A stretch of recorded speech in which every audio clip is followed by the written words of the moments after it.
For today's video, magluluto muna tayo ngayon.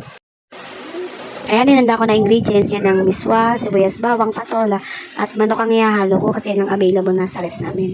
Ayan, tara samahan nyo. Ayan, nahiwa ko na rin yung patolas, sibuyas at bawang, tsaka malambot na rin yung pinakalambot ng baboy, ay manok. Pwede na ako mag-start magluto, tara samahan nyo ko. Konting isa na lang. Ayan, silalagay ko na yung water.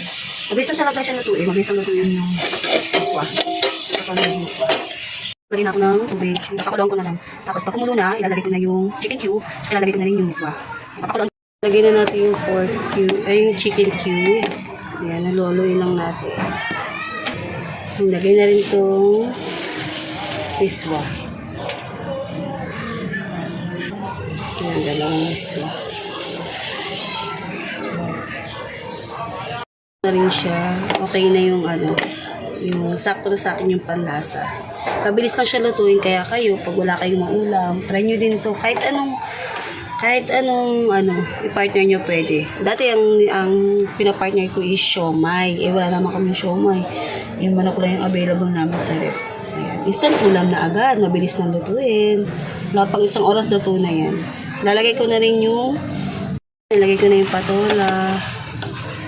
Una. Ayan. Instant ulam na, diba? Mabilis lang. Ilang ingredients lang yan. Luto na. Tapos masustansya pa. Kasi patola, miswa, kahit ano pwede nyo i-partner. Kayong bahala. Tara, kain na tayo.